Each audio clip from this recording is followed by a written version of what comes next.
Welcome everyone to today's webinar. This is Polish Your Grant Applications for 2023.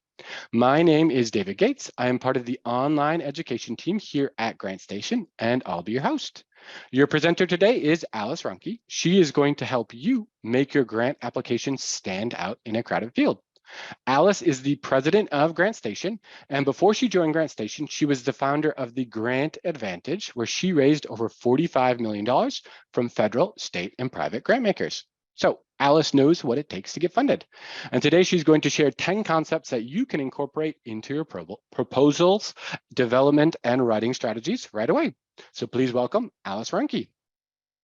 Well, thank you, David, and welcome everyone. And I'm so glad you're here and that we have such a large crowd.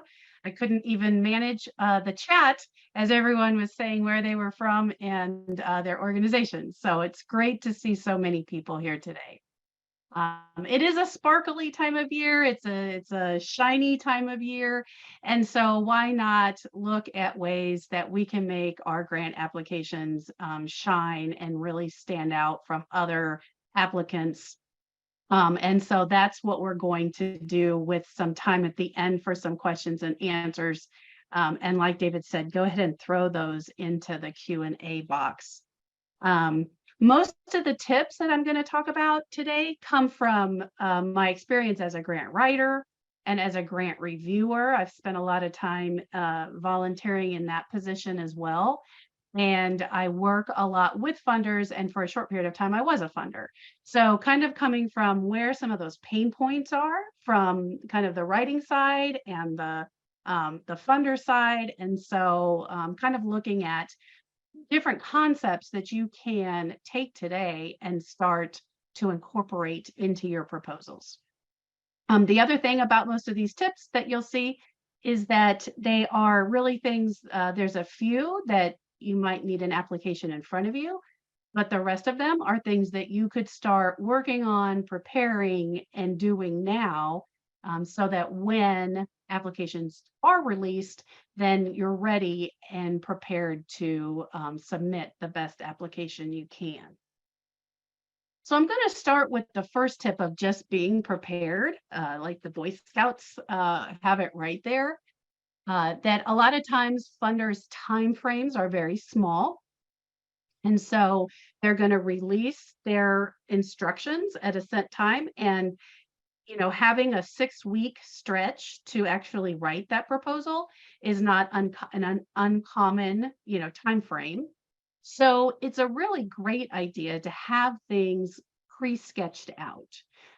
If you are looking at, looking and doing the research as to the need that you're addressing in the community and what people are struggling with and what those demographics are, down to your approach and how you're going to address those needs, what steps you're going to take to do it. And then finally, with outcomes being what you want to see changed. And then, of course, going along with all of that is your budget, having what the cost of the project would be and having that sketched out as well. And so you can do this in any form or fashion that you want.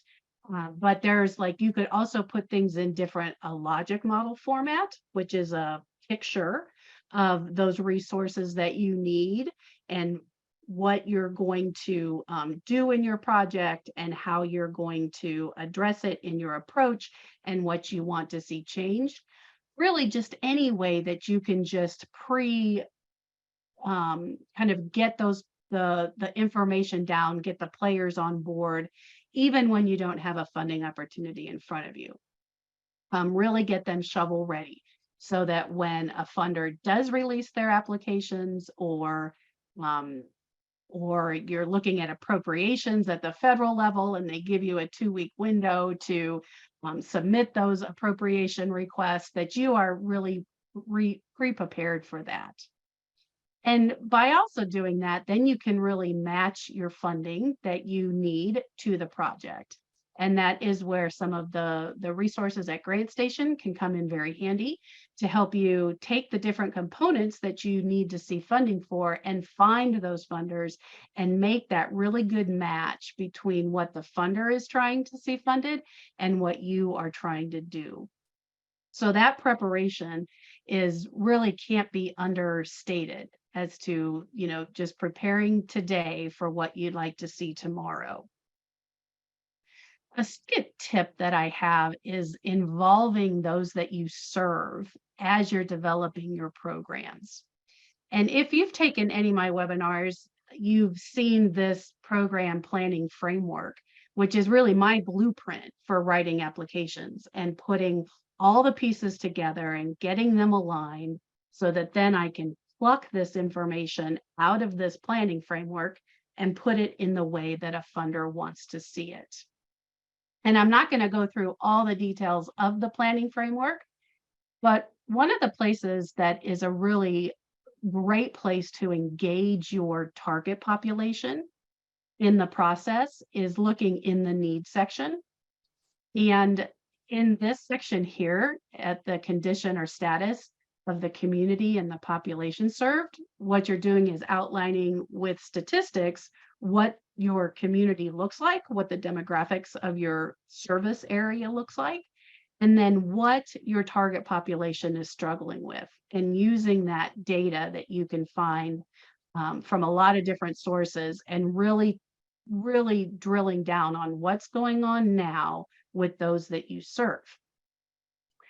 However, that's a really important part of the process. But another part that's really important is asking yourself that question, why are people struggling the way that they are? So if up here you were talking about the number of homeless veterans, then down here you'd be starting to say, why are there so many homeless veterans in my community? Or if here you were looking at how many people have substance use disorders in your community, you would look down here and start to say, okay, why are so many people struggling with that? And the reason that this is a great idea to do this root cause analysis, if you will, is it helps you really identify from the people that you serve what they're struggling with, so that you know that when you build an approach, it's really going to meet their needs.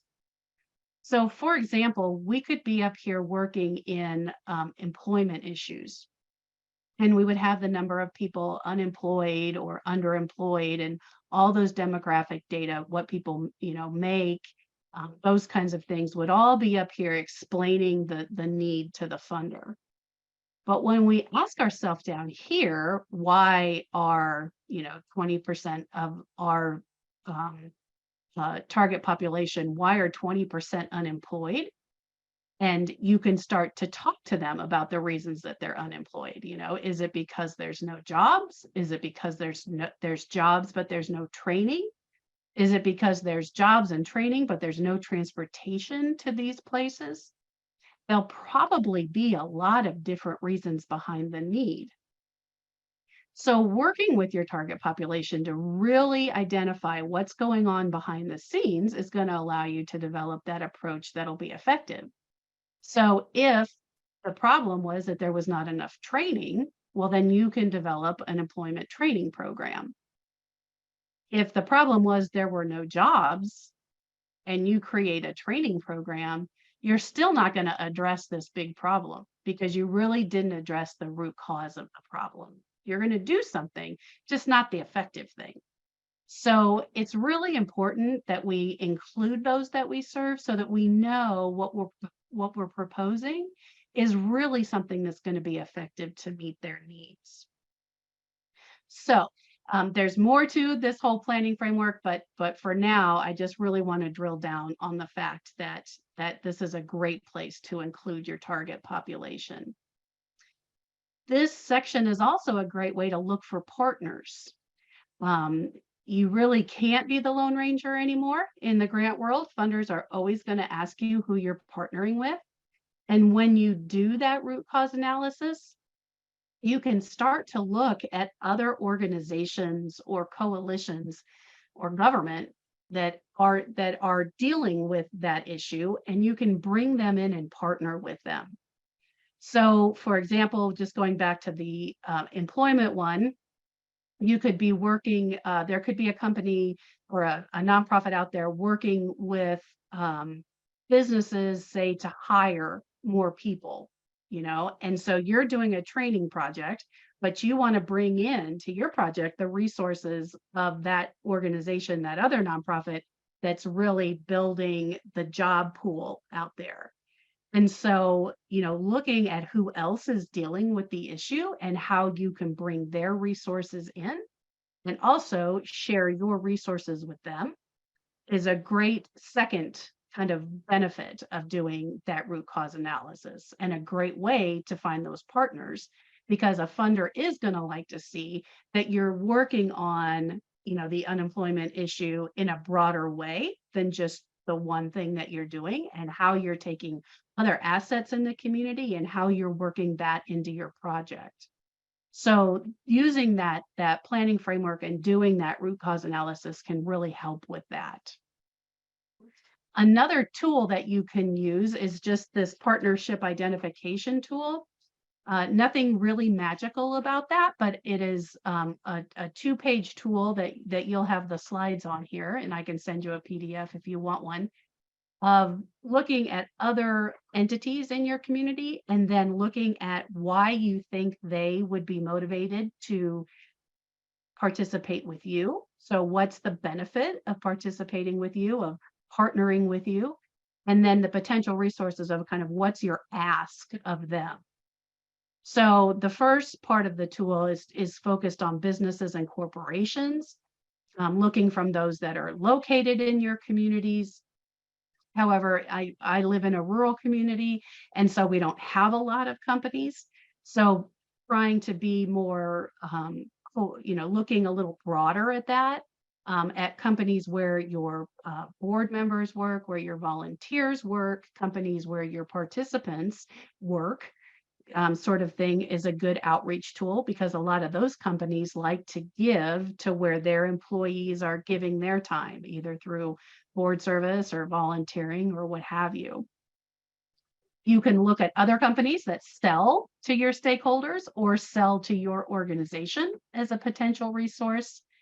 And then also just looking at affinity corporations, meaning businesses who have the same kind of mission, if you will, that your nonprofit does. So perhaps you work with individuals with developmental disabilities. You could go, an affinity corporation would be a corporation that provides, say, those mobility devices of walkers and assistance with, canes and wheelchairs and things like that.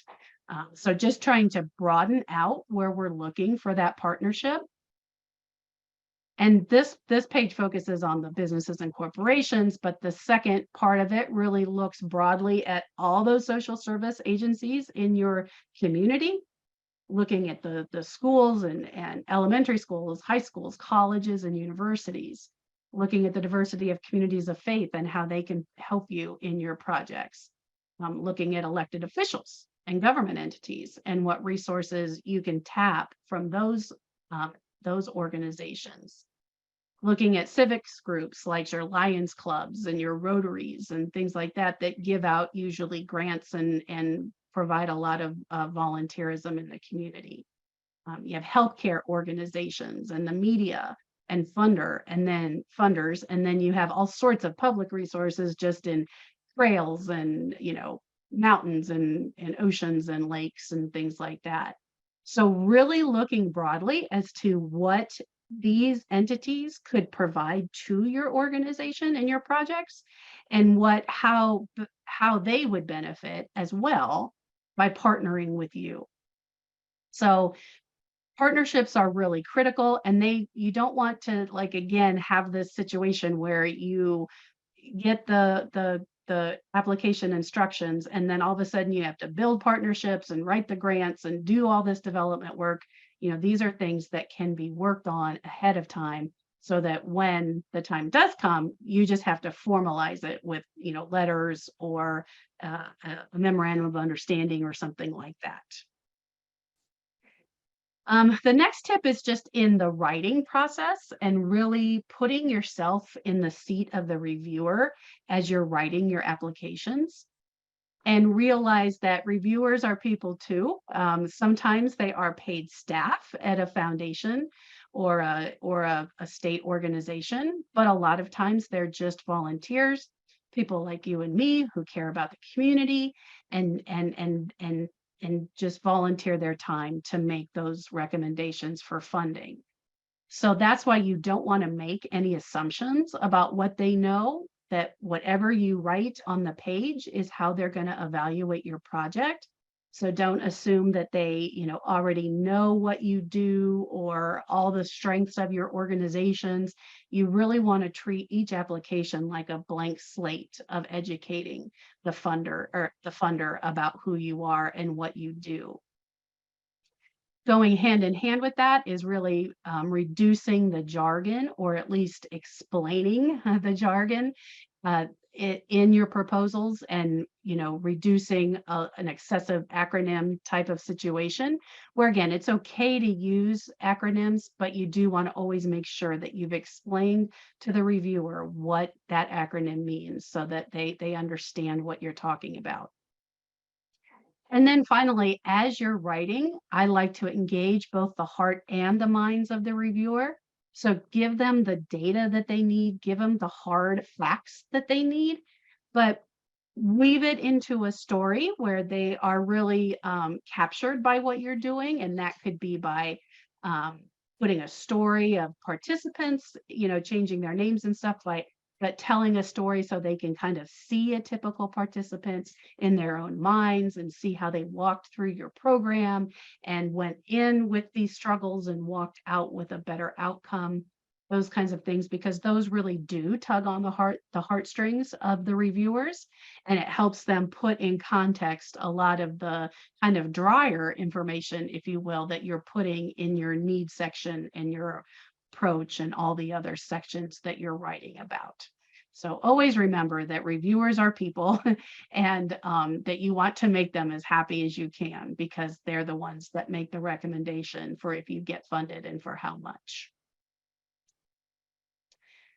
The next tip is about following the directions, and I know that that sounds awfully trite, that a tip would be about following directions, but you would be amazed at put 10 funders in a room and the 10 will say, follow the directions, that most people do not follow the directions. And so it's really critical, because a reviewer and a funder is really going to assume, rather correctly, in my opinion, if you can't follow the instructions when you're asking for money, how are you going to do on the back end when you've already got the money in and I'm expecting reports and I'm expecting, your outcomes and your data and your budget information?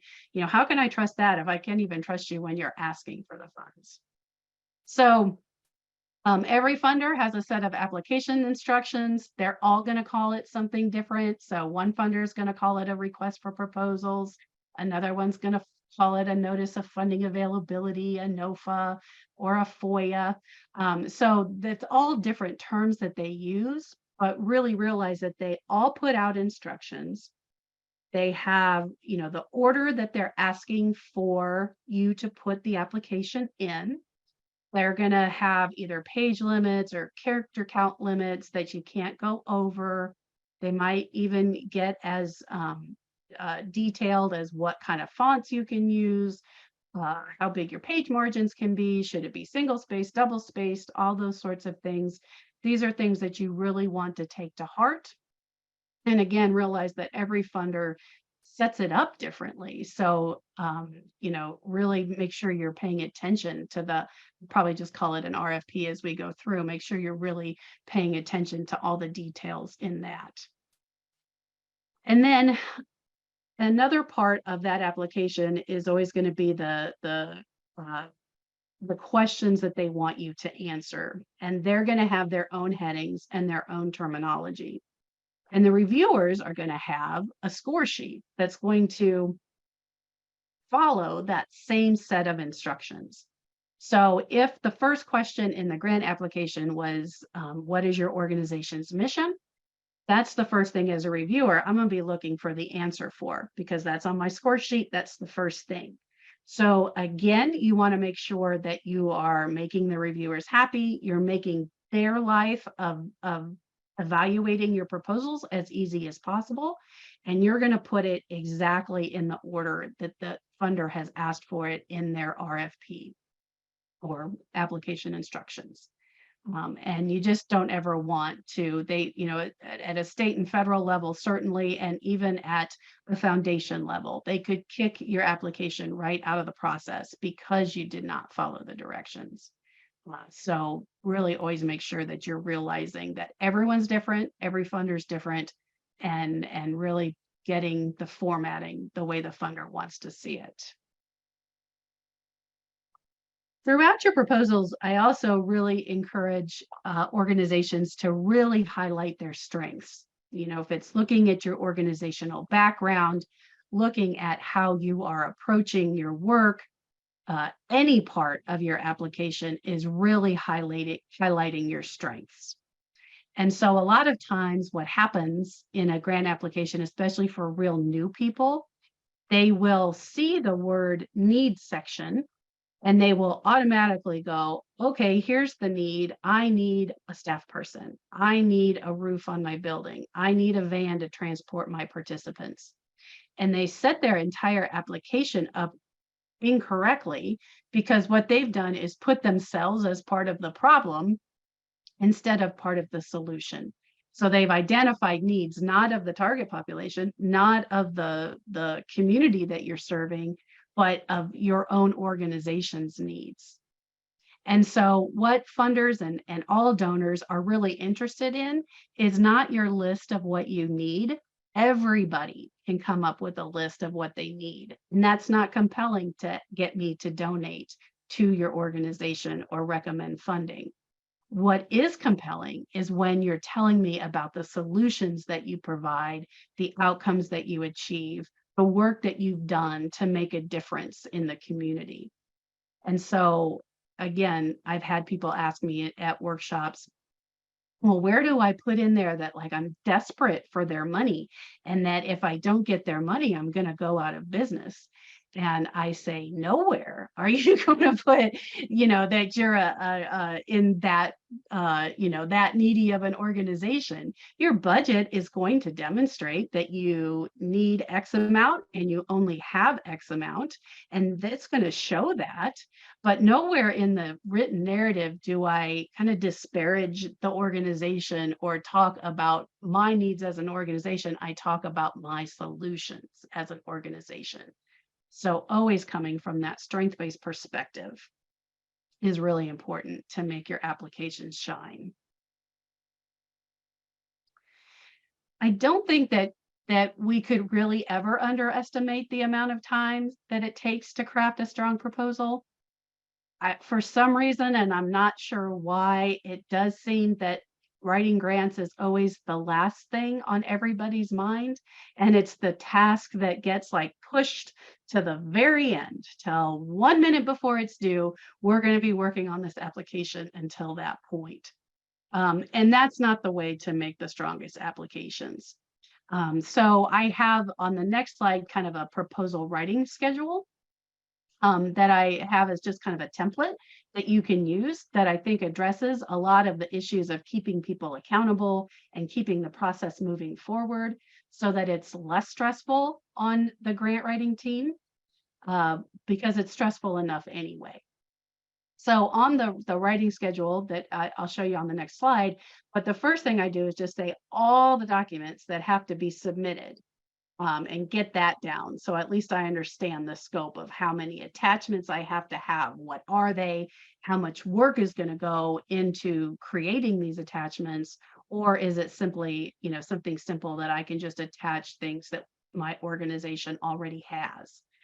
So first I list out the entire, all the documents that are due. And then I'll go in and assign individuals to address each of those issues and give them a time frame, because a lot of times with grants, in order to write a great approach section, you already need to have your budget written. And so a lot of times people do that backwards and they gave me the budget at the very end. And then I was like, oh, but now that means I have to change my approach narrative because you added things in the budget that I didn't talk about in the approach. So there's things that are all reliant on the thing that the task previous to them. So it's just a good idea to lay it all out there, let everybody see it. And then just with the submission problems, it is really true that the day that an application is due is the day that your internet's going to go down. Or, back in the old days, it was the day that your car was going to break down on the way to the post office. It's like inevitable. So always back up those due dates. I like to try, and I mean, you can back it up as much as you can, but I try to do at least 24 hours, like that it's done 24 hours before it's due, so that any submission issues of getting it loaded into the portal or getting it submitted online have that little window of time to take care of things. And then the last tip for just putting that proposal writing schedule together is really adding that time in for review from people, other people in your organizations, from partners that you're partnering with, to people who don't know anything about what you do are great reviewers, because again, they don't know what you're doing. And so if you've explained something to them and they understand it, well, then a funder is going to understand it. So having that review time really is one way to make sure that you have gotten that application as strong as possible. So here's just the template that I used. Again, like I said, the first thing I would do on it is just type out all the documents that have to be submitted. And you'll kind of see here, and this is very common, that you have the list of board members and your 501c3 letter and your audit and your organizational budget. These are very common attachments that funders ask for. So I would encourage you that at a set time each year, somebody on your staff or a group of you update those with the most current. So if you get a new board in 2023, the first in January, have somebody create that list with the new members and their titles and all that kind of stuff. Your IRS letter doesn't change, but your audits are going to change every year and your budgets are going to change every year. So have those on a shared drive for everyone writing applications, or have them on several people's computers. Because it is, again, that time of you're like, oh, I don't need to worry about the 501c3 letter because we have it. We have our 501c3. So I'm not even going to worry about it. But then it comes down to that, push, get the grant application in, and you can't locate it. And then you can't submit the application because even though you have it, you don't have it at your fingertips. So that's just a good idea with those common attachments. Every year, have that kind of ritualistic time you sit down and update those documents. And then down here, again, this is where I put the activities that have to happen, who's responsible for doing that, and when the project, when it has to be done. This is just a screenshot, so it's not a whole entire writing schedule, but you can kind of see that, that these things need to be developed in order to write the application. So this is a lot of information that the program coordinator is pulling together for the grant writer to use, but the grant writer needs that information. And so the program coordinator would be responsible for pulling all that information together. So this is just an easy way to do, and it can keep people kind of accountable and kind of save you a little bit as the grant writer too. I mean, if the program coordinator did not get me these accomplishments or the needs or the objectives, well, if, as the grant writer, if they didn't submit it to me until the 21st of June, it's going to be hard to say that it was, my job to fix that in such a short amount of time. And it just kind of keeps people accountable. One of the last tips, not the last tip, but one of the getting to the end here, is really using your budget as much as possible to demonstrate how effective your programs are. And so usually when we have a budget together, the budget is just the numbers. So a budget would look something like this in personnel, that you would just have the name of the position and what the cost is for that position. And so it doesn't, the budget numbers don't necessarily explain a lot of things. And that's where when a funder comes and asks for either a budget narrative or a budget justification, or they might call that the same thing, a budget narrative and justification, that's when you're really kind of telling the story behind the numbers and making them understand how you calculated the information and what any sort of justification would be if you found that the costs were a little higher than you would assume they would be, or you need more than maybe the average person would understand. So you can really use that time to kind of tell that story. So down here kind of has just a summary of things where a lot of times I would do that if I was looking at a total budget, and I would show that, for $480 per student, we're doing all of these activities. And so while $72,000 maybe seemed like a lot, it's like $480 per student. Then you connect that to your outcomes, and you see the benefit of, for only $480 per student, we had 150 students graduate from high school on time, which is going to have an economic impact into the future, that sort of thing. So a lot of times you can kind of break down your budget at the end to show that and demonstrate that. So again, here's just a budget form, a potential budget form. The budget narrative would look something more like this, and this is a federal grant. So probably a bit more robust than you would be needing in a regular, smaller foundation grant, but you still get the idea here, where you can really determine, what their annual salaries are, and then how much they're going to participate in this particular grant program that you're writing for. They can see there all the different positions. If you had people, you could list them in there if they were already on staff. In this case, it was just a to be hired sort of situation. And then down with the justification, again, the calculation is up here in the chart. And then the justification is kind of just that overall, what is that person going to do? How will they, what's kind of their overall tasks? This is in your budget narrative. So you're still going to be talking about them in your approach section or in your key stats section, but at least it kind of provides that really, kind of right to the point. What are these folks going to be doing to kind of justify the cost?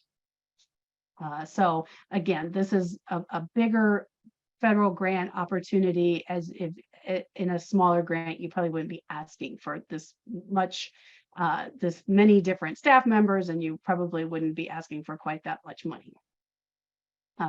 But really demonstrating that your grant is an effective, way to spend money is really what you want to be doing there. And then just in your own grant writing skill development journey, that was a long one. Reading successful grants is a great way to really hone your skills. I would do that a lot and find successful grants and take components of them that I would like to not copy the writing, but copy the concepts. So there might be a really great visual that I saw in an application that really explained the proposal well, that I might take and incorporate into some of my applications. Or just different things of looking at a successful grant and trying to decipher, okay, even if this isn't my topic area, what are the components of this that I find really strong and that I think others would find very strong? So reading successful grants, you can ask others in your network, just if you can read successful copies of their grants. They can say no, but you'd also be surprised at how many would actually say, yeah, I'll share that with you. And then GrantStation, under the write section, WRITE section, we have an award-winning proposal competition that we do every other year. And so you can read with a membership to GrantStation other winning proposals, again, so that you can start to pull out the different ways that those other people presented information, and then start to think about ways that you can incorporate that into your own writing. I don't know if many of you are at the federal grant level, but there's two different real easy ways to get successful federal grants. And one is through the Freedom of Information Act. And so you can FOIA a request of successful grants. So if you know that in 2023, you want to apply for a certain grant opportunity, you can go into that website there. You just drill down from what federal agency you're looking for. Is there a sub-agency? And you just kind of keep drilling down, but you can request copies of successful proposals. It takes some time, so don't think of it as a fast process, but it is a way to get those. And again, I have found that incredibly helpful. Again, even if I'm writing in a rural community or an urban community and I get the opposite type grant application when I request that, you know, it's still, there's different components of it that I know I can still emulate. There's certain things that I know that I can kind of glean from those proposals. So you can do the FOIA requests, or with most federal grant programs, they'll have a website, and you can go to that website and see who currently has a grant from them, and then who has previously had a grant from that federal agency or that grant program. And so that can also be really valuable to call them up and just talk with them about the process. You can ask them for a copy of their grant. They can say no, but I've done that before, and people have said yes, and they just emailed it to me, and you know, in 10 seconds I had a copy of their grant on my laptop. So, and you can just use them for questions that you may have, and I've used that list, you know, quite a bit in that regard. It was a grant application. We couldn't quite figure out how many people we should be proposing to serve. And so I just called up the current grantees, and I just told them what I was doing, and I asked them how many people they were currently serving. And it ended up being, the answer was 50, not that it matters, but I was able to take that back to the coalition that was applying and say, okay, you know, I think we want to target 50 people because that's what they've done in the past. So these are just different ways you can just enhance your own skills. You can become a grant reviewer to do that as well.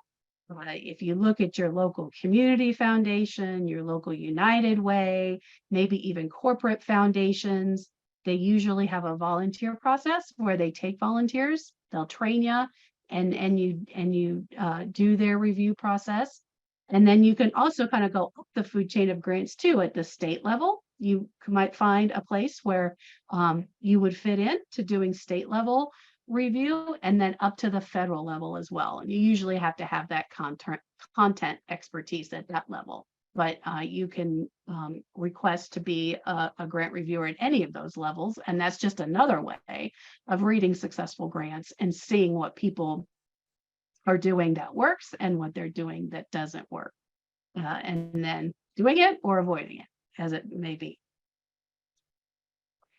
And then my last little bit of advice, I think this is actually 11 if you're counting, but is be persistent. You know, sometimes grant applications are just so competitive that sometimes it takes a few tries to get yours to rise to the top. And then what you can also find is that if, especially at the state and federal level, they will provide you with reviewer comments, either with your rejection letter, or you can usually call them and request them.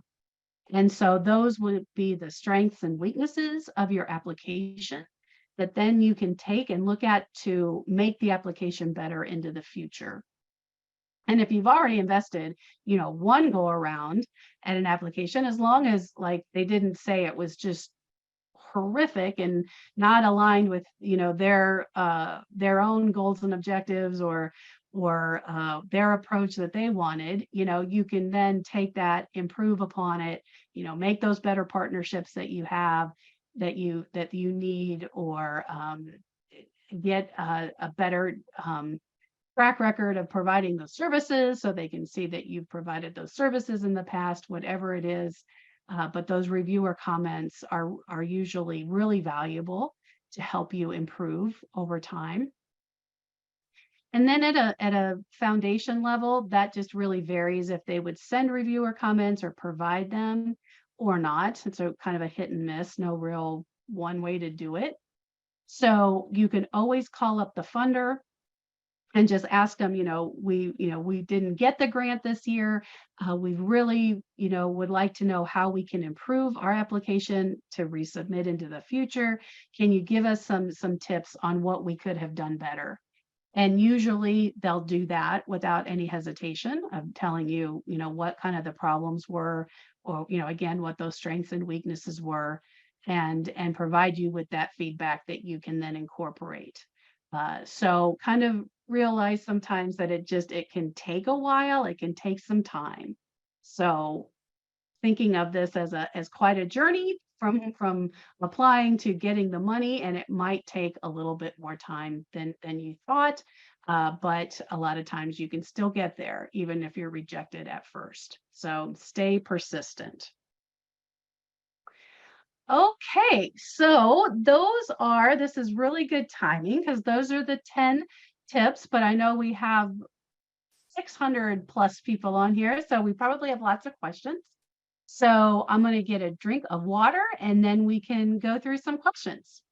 Perfect. Thank you, Alice. Yes, we do have quite a few questions already. Just a reminder to everyone, enter those in the Q&A. They're going to probably get lost in the chat section just since we have so many people here today. So put them there and we'll try to get to as many as we have time for today. So one of the first questions that Jane asked right at the beginning of the session was, do you have any tips for 501c3 organizations that need seed funding? Oh, that's a pretty good idea. So seed funding, there is, you could, within GrantStation's databases, so just if you don't know, we have databases of funders, charitable funders, state and federal. And you could research under startup costs and that sort of thing to find, like, we have a different types of programs, types of support that you would be looking for. So you could look specifically under those types of funding. And then I think that, you can also look at different organizations that I'm thinking of, like different investment type organizations. So just, if you're looking at say a local bank that's investing in your community, demonstrating how this startup will, you want to show that there's some stability in that. I mean, you don't have you don't know what's going to happen tomorrow, but you want to show that getting this set up has a plan for implementation and everything down the line. And so a lot of times, kind of going more that corporate kind of structure, I think could be really advantageous, just because corporations tend to really understand that startup cost sort of discussion. So I think looking again at funders in our database that fund those startup costs particularly, or then kind of maybe addressing more at the corporate level for getting those startup costs. Mm-hmm. Yeah, that makes sense. That's perfect. Michelle had a question that her organization is very small, with a budget that is very small and has actually shrunk over the past decade. And that seems to be a drawback. Do you have any thoughts about that? I think that what you would want to do in that situation, Michelle, is explain that a little bit in your budget. You would probably, so usually a funder is going to ask for an organizational budget and then a project budget. So if your organizational budget, has shown a decrease, or let's say your audit is going to show that, funding has decreased over the year, I would explain that in as much of a strength-based way as possible. And they will notice it. That's true. They're going to notice that. But it doesn't mean that doesn't mean that you can be funded. It might just mean that, you had an initiative that wasn't sustainable. And so your organization kind of shrunk inside of its overall budget, but the work that you're doing is still very strong and very solution oriented and things like that. So my suggestion would be just to explain it as much as possible, get that question out of their head with what the situation is, again, in as much of a strength-based perspective as possible. Yeah, I think that strength base is really important. Mhm. Another question Casey had when you were talking about the program planning framework, how do you define indicators? Casey, that is a great question. And it's like the hardest question on the whole planning framework. So when we were looking at that planning framework, we had outcomes, and outcomes are the changes that we anticipate people will have because they're interacting with our programs. And they're usually tied back to our needs section of when we were talking about, this many people are unemployed. So in our outcomes, we're going to want to talk about people being employed, so they usually connect right across that line. When we're defining our outcomes, those are just general statements of what we want to see changed. Our indicators are the kind of specific information that's going to show that outcome occurred. And so it's really that specific, concrete, measurable, tangible thing that we can observe, that if this happens, then we can say we met those objectives or those outcomes. So usually, an example of an indicator would be, so let's say that what we wanted was for our training graduates to become gainfully employed, which would be like a long-term outcome of our project. Then an indicator would be, that 50% of the participants secured a job within 6 months of graduation, and so that's very specific, it's very concrete, it's very measurable. Did they get a job or not? You could have there's no one right indicator. So again, same indicator, job or same outcome, job training graduates become gainfully employed. A different one could be, 50% of participants will secure at least a minimum wage position and hold it for at least 1 quarter. So it's real specific, real concrete, and really tied to how you see services being done. And we have a lot of webinars on logic models, and this term comes from logic models. So we have logic model webinars, and then just whenever I do our grant writing 101 or proposal development, we always talk about the whole program planning framework. So if you want more information on that, you can check out those webinars. Yes, and if you have any questions about those, you can just reach out to me directly. I've put my info in the chat a couple of times there. And then Carrie asked, what is a community gatekeeper? That's a great question, Carrie, and I did kind of jump right over that one.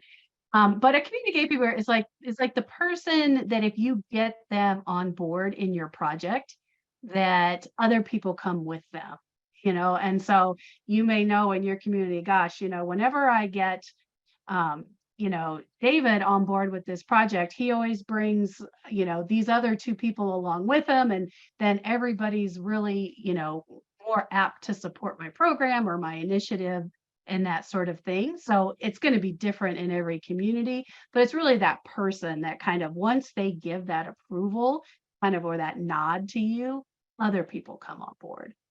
So that's pretty subjective, but they're great to get on board because then they bring other people with them. Yeah, that's great advice. Then Valerie had a question about, those tight word counts or following the funder's directions. Do you have any tips to get your story across when there are very tight character or word counts? Yeah, that is a tough one. And it is tougher, Valerie, to write, as you probably well know, because you asked the question, it's tougher to write a shorter grant than it is to write a longer grant, because it's hard to take 25 pages and get it down to 5 and really be able to explain as much as you can. So, I mean, I really do get down to the point with them of, trying to pull the most information, starting to use bullets at different times instead of entire sentences. But I will just have to get down sometimes to literally going through the application line by line of what word can I take out of this sentence? How can I, using a different voice, can I get uh, more sentences in this instead of using a passive voice, say using a proactive voice, that kind of thing. But it is really challenging, and it just takes a lot of time to really drill down on those most important things and tell that story when you want to tell so much more. So I think sometimes, again, if a funder's really, really limited you, it really does mean that they don't want to read. So, like it does kind of mean that they just want to see the information more than more than I lost my train of thought.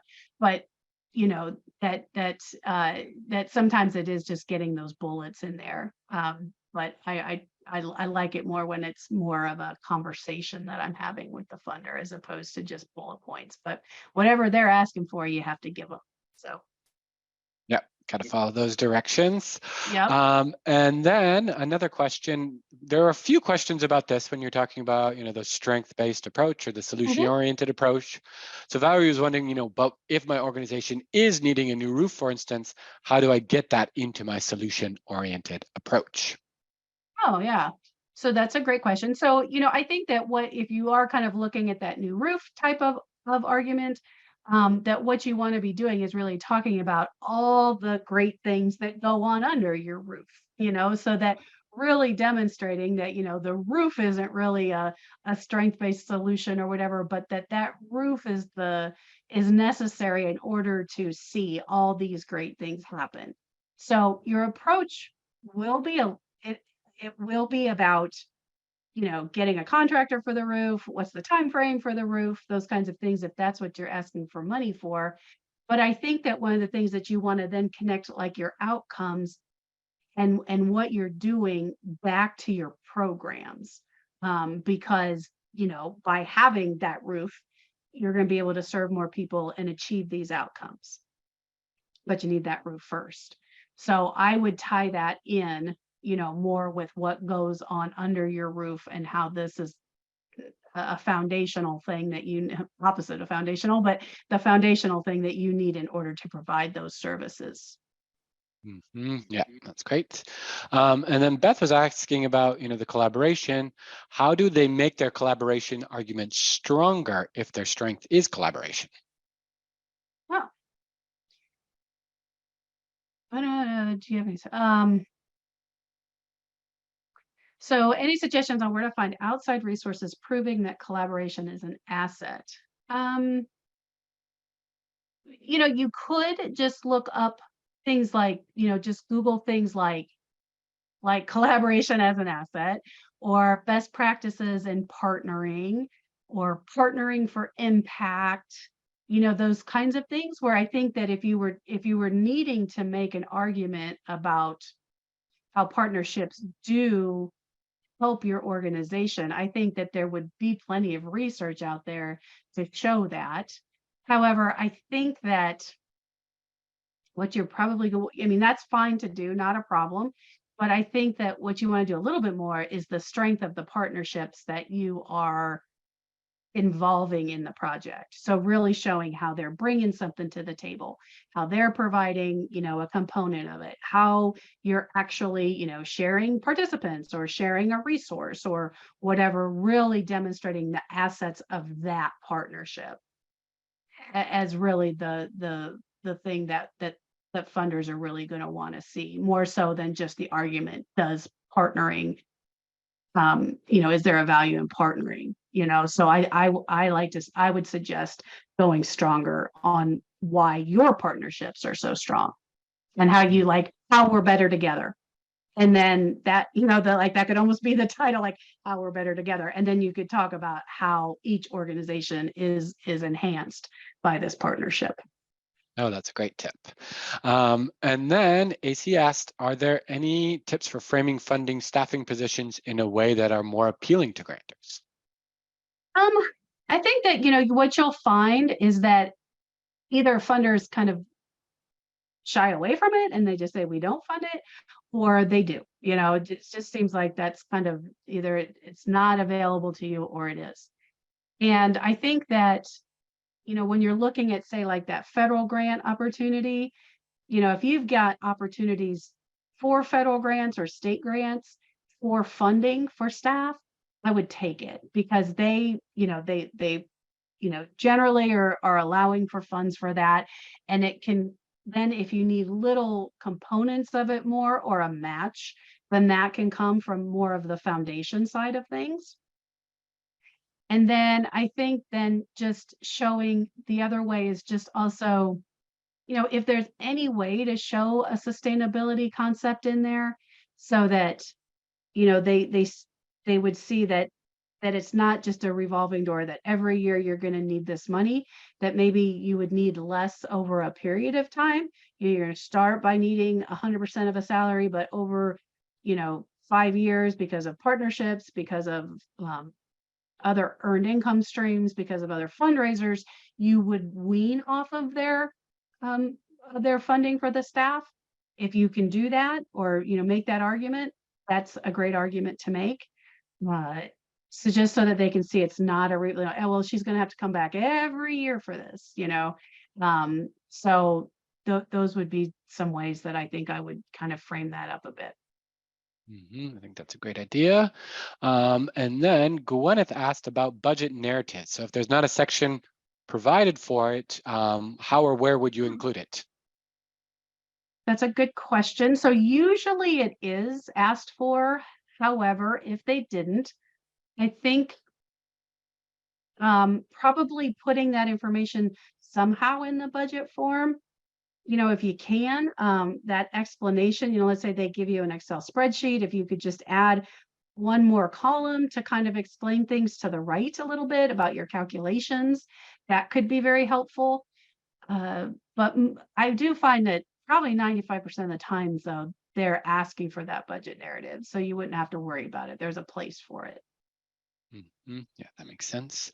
So Christopher asked, if we are supporting a startup organization in Africa, should we highlight the work that organization is doing or our fundraising efforts here in the US? You're supporting a startup organization in Africa. Well, I think you could do both. You could look for funding in Africa, and actually we have a database for that. We have an international database and a Canadian database. So you could look for funding in Africa to support that one particular startup organization or any other thing that you do in Africa. And then I think that you would highlight, that if what you're doing is helping startups all over the place, then you could talk about that process of raising funds for and supporting the startup in Africa and other places. So you could share your process in general, but you could look, if you're looking for funding for that startup in Africa, I would use the international database probably to start there. Yeah, I think that's a great tip. And there were a few other questions people asked about finding funding, and a lot of that you can find on GrantStation. And just so you're aware, tomorrow we do have a free tour of GrantStation available, so I'll drop a link in the chat. So if you have those, specific questions for finding those fundings, you can find that. I think we have one last question that I want to just ask you here quick, Alice, before we run out of time, because I thought it was a good one. Lisa asked, is it common and acceptable to use the exact same wording on multiple grants that are not connected to each other? So I'm going to say yes and no on that one. So it is common and it is acceptable, and it's okay to take a component of what you've already written and, pluck it out of one writing and put it into a different grant application. That's fine. I've done that a lot. However, one of the things that you really want to make sure that you're doing is that, you're keeping your voice consistent. So if in this new application, you're writing it in the third person and in the first application, you wrote it in the first person, go back and edit to make sure that your voice is the same throughout. And then also just make sure that, again, you're setting things up and answering the questions exactly the way that the funder asked them. So again, in one application, you maybe combined outcomes and indicators together, but this funder is asking for them separate. So, then pull them apart and answer them separately. So yes, it is okay to reuse, that's totally fine. But just make sure that you're not just cutting and pasting and saying, I'm done, that you're thinking through this application for this funder and giving it that good review after you've taken what you've taken from one place to another. Perfect. I think that's really good advice and a good way to kind of scale that grant seeking. Yeah. And then there was one other question just in the chat. Joanna, I just wanted to mention it. Is there a separate fee for GrantStation versus international GrantStation? No. You get, yeah. Okay, sorry, go ahead, Alice. Okay, no, you can answer it. That's fine. Okay, I was going to say, nope, you get access to both the international and our US giving database for right now. It's just $169 for 1 year, or you can get the 2-year membership for $219. And we'll be sure to drop a link in the chat and with the follow-up email that has all of that information. And if you do have an additional question that pops up after the webinar, we can get an answer for you. Feel free to reach out to us at info@grantstation.com. And then just one additional reminder, you are going to get the recording and the PowerPoints along with some of the PDFs that Alice was mentioning as well. These are going to arrive through your webinar registration email by Wednesday of next week. So just be sure to be on the lookout for those. So I think that's everything I have, Alice. Any final thoughts? And just, there were still a few questions in the Q&A. So if you guys just, I'm just Alice at GrantStation.com. Don't hesitate to reach out to me. I'm happy to answer those questions. Nobody ever asks them, so please do. And we're happy to talk through, with whatever kind of your grant seeking needs are. So appreciate your time. And then I think we'll have an evaluation pop up. Yep, we'll have the evaluation that's going to pop up afterwards. So please leave us your thoughts and we'll be sure to share them. All right, well, thanks everyone. Bye-bye. Thanks, have a great day. Visit GrantStation to see our latest online education offerings in the form of live webinars, interactive workshops, and on-demand learning. GrantStation.com, your fast track to funding and online education.